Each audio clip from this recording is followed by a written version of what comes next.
Bismillahirrahmanirrahim.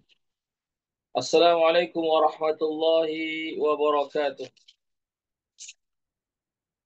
Alhamdulillahi wahdah. Wassalatu wassalamu ala man la nabiyya ba'dah. Wa ala alihi wa sahbihi wa man wala amma ba'd.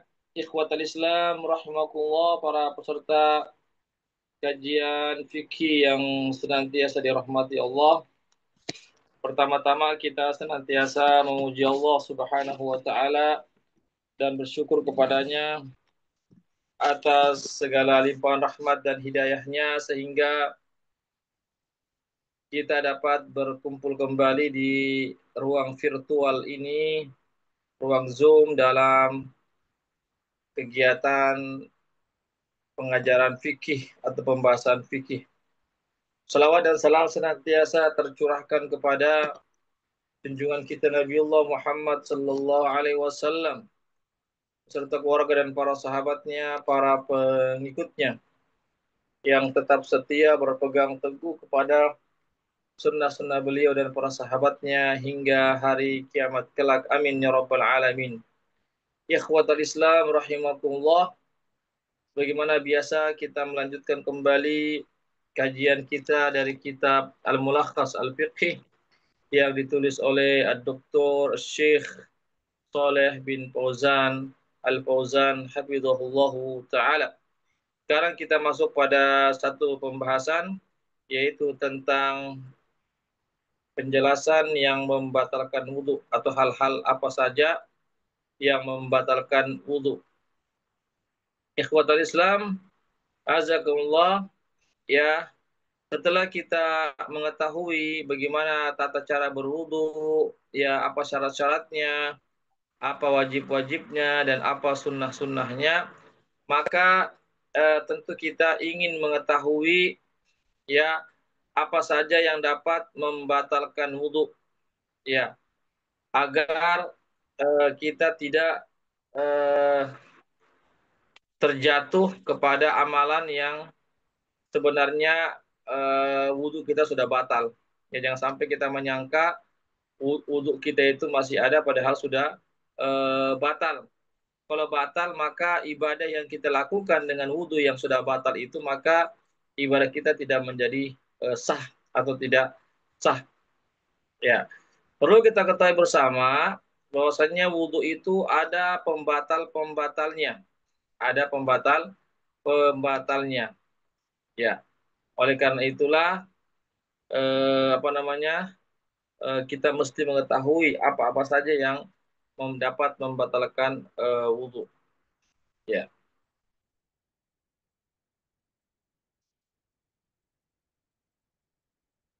ya. Jadi yang dapat membatalkan wudhu itu ada yang berupa hadas, ya, ada yang berupa hadas itu yang dapat membatalkan wudhu seperti eh, kencing, ya, kemudian buang air besar, ya, atau apa saja yang keluar dari apa namanya, apa saja yang keluar dari dua jalur, yaitu dubur dan kubul seseorang, maka itu dikatakan hadas, ya, yang dapat membatalkan hadas yang dapat membatalkan wudhu.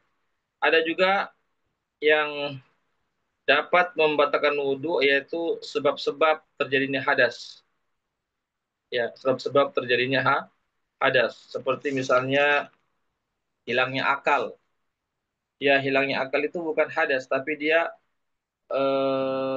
sebab sebab seseorang itu berhadas, ya, hilangnya akal atau tertutupnya akal karena tidur misalnya, karena pingsan atau karena seseorang itu gila, itu namanya hilang akalnya. Iya, jika seseorang hilang hilang akalnya, maka dia tidak mengetahui apa yang terjadi pada dirinya.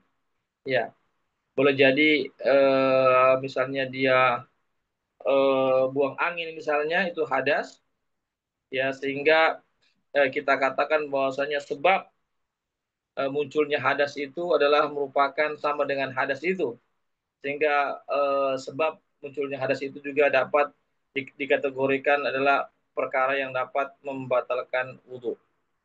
Ya, demikian ini adalah tentang penjelasannya apa-apa saja yang dapat membatalkan wudhu. Yang pertama adalah yang sesuatu yang keluar dari dua jalur,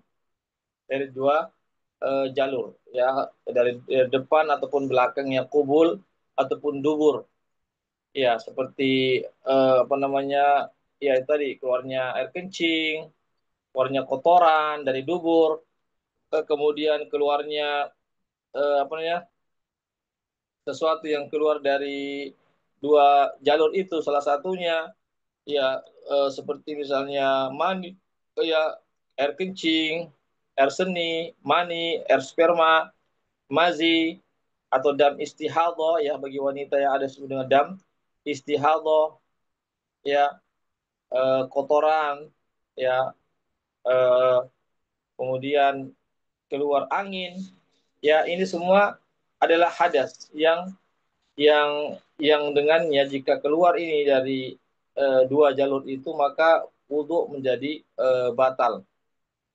Maka wudhu menjadi batal.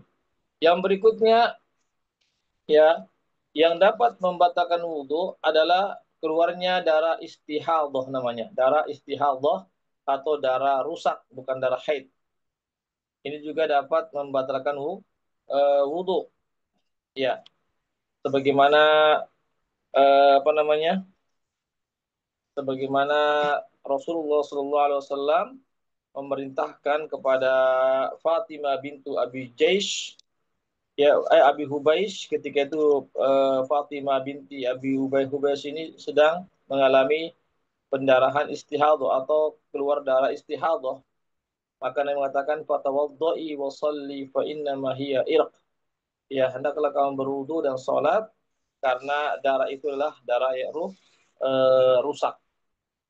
Ya, begitu juga jika keluar angin, ya, maaf, angin, ya, dari dubur, ya, maka itu juga membatalkan wudhu, sebagaimana hadis Rasulullah SAW, ya, la yansarif hatta yasma'a sautan aw yajida riha.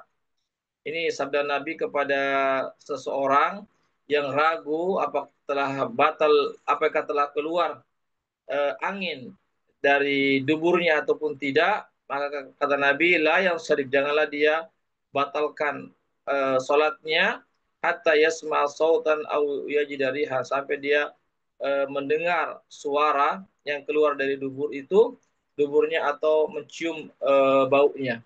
Ya, jadi menunjukkan bahwasanya keluarnya angin dari dubur itu dapat atau membatalkan wudhu. Yang berikutnya adalah yang dapat membatalkan wudhu adalah sesuatu yang keluar dari badan yang bukan dari dua jalur, yang selain dari dua jalur, tapi keluar dari badan seseorang, seperti darah yang keluar dari badan, misalnya dari tangan, dari kaki misalnya, atau muntah, ya, seorang yang muntah atau yang mimisan, maka ini terjadi perbedaan pendapat para ulama. Apakah semua itu membatalkan wudhu ataupun tidak? Terjadi perbedaan pendapat para ulama. Ya,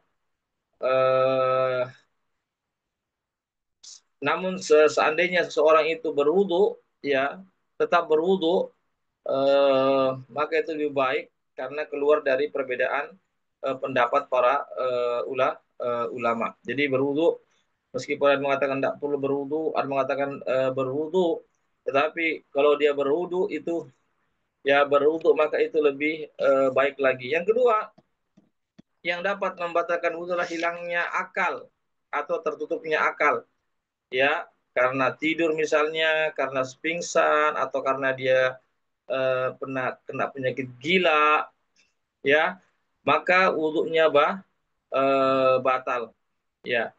Jadi hilangnya akal ini bukan itu hadas, ya, hilangnya akal bukan hadas, tapi sebab munculnya hadas atau sebab terjadinya hadas, karena seseorang yang hilang akalnya dia tidak merasakan, mengetahui apa yang dia lakukan.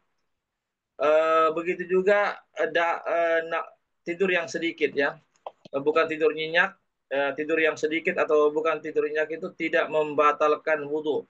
Kenapa? Karena pernah sahabat, pernah mereka di masjid, ketika itu mereka mengantuk ya, mengantuk sambil duduk ya, sambil duduk di masjid menunggu waktu sholat ya, menunggu waktu sholat. Tetapi ketika itu sahabat langsung melaksanakan sholat ketika dikumandangkan azan tanpa berwudhu kembali. Ini juga maksudnya tidur yang sedikit itu tidak membatalkan wudhu. Yang ketiga yang dapat membatalkan wudhu adalah memakan daging unta, baik sedikit ataupun banyak ya, karena ada hadis Rasulullah Shallallahu Alaihi Wasallam yang menjelaskan demikian, bahwasanya daging unta itu adalah membatalkan wudhu, karena Nabi memerintahkan sahabat untuk berwudhu tatkala memakan setelah memakan daging unta.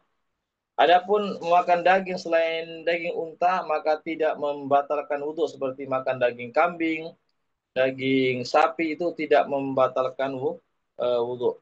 Kemudian ada juga beberapa hal yang diperselisihkan para ulama. Ulama berbeda pendapat apakah itu membatalkan wudhu atau tidak.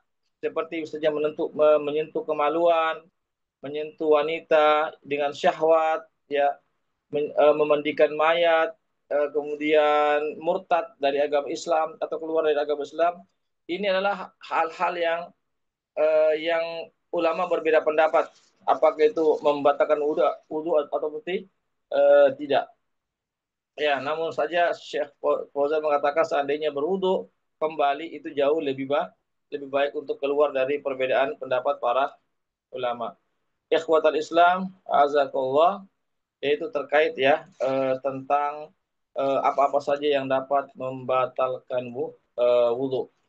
Kemudian ada satu permasalahan, apabila seseorang itu telah bersuci, telah yakin bersuci, misalnya telah yakin berwudu, kemudian setelah itu dia ragu-ragu, ya, apakah wudunya batal ataupun tidak, ya, dan apa yang dia mesti lakukan, ya, dan jika hal ini demikian maka dia tetap meyakini bahwasanya dia masih dalam keadaan suci. Kenapa? Karena dia yakin bahwasanya dia sudah berwudu terlebih dahulu, kemudian beberapa saat kemudian dia muncul keraguan-raguan, maka hukum asalnya adalah dia dalam keadaan suci. Ya, ikhwatul Islam, azakullah. Ya, itu terkait tentang seseorang yang yakin telah bersuci, ya, telah berwudu misalnya, lalu setelah dia mau sholat tiba-tiba dia ragu apakah wudunya batal ataupun tidak, maka kembali ke hukum asalnya bahwasanya dia adalah dia sholatnya adalah benar adanya, ya, karena dia yakin telah berwudu terlebih dahulu. Adapun keraguan-raguan yang datang setelahnya itu mesti diabaikan. Sebaliknya, kalau seorang itu yakin dia tidak berwudu, belum berwudu, lalu setelah itu dia muncul keraguan-raguan apakah dia sudah berwudu ataupun tidak, maka hukum asalnya dikembalikan, yaitu dia dikatakan tidak berwudu. Kenapa? Karena dia yakin bahwasanya dia belum berwudu.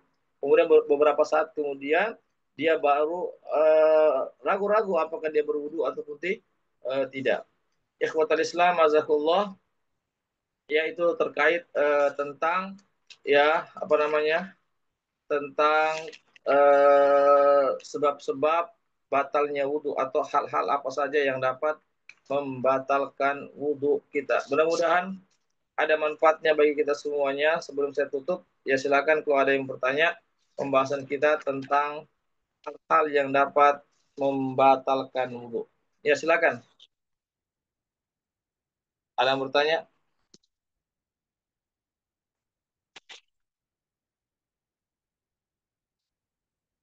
Bisa langsung atau lewat room chat.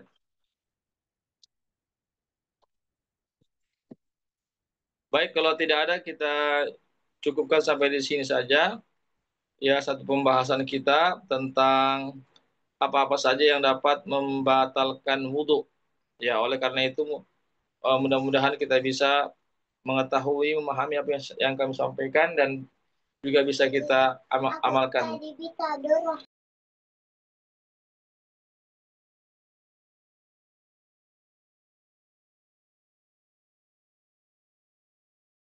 Kita bertemu lagi insya Allah di pekan depan. Mohon maaf atas segala kekurangannya. Yang benar datangnya dari Allah saja, yang khilaf, yang salah dari kami. Kami mohon maaf kepada para peserta dan kami mohon ampun kepada Allah Subhanahu wa taala. Barakallahu fikum. Kita juga ucapkan kepada para peserta yang sudah hadir. Semoga Allah Subhanahu wa taala memberikan pahala yang berlimpah kepada kita semua dan juga diberikan keistiqomahan agar kita dapat menjalankan perintah-perintah Allah sesuai dengan sunnah Rasulullah Sallallahu Alaihi Wasallam. Dan juga kami ucapkan jazakumullah khairan katsira. Wa barakallahu fikum para donatur yang sudah berpartisipasi terlaksananya kegiatan kali. Semoga Allah memberikan pahala yang lebih besar. Demikianlah kami undur diri dengan baca doa penutup majelis. Subhanakallahumma wa bihamdik asyhadu an la ilaha illa anta astaghfiruka wa atubu ilaik. Wassalamualaikum warahmatullahi wabarakatuh.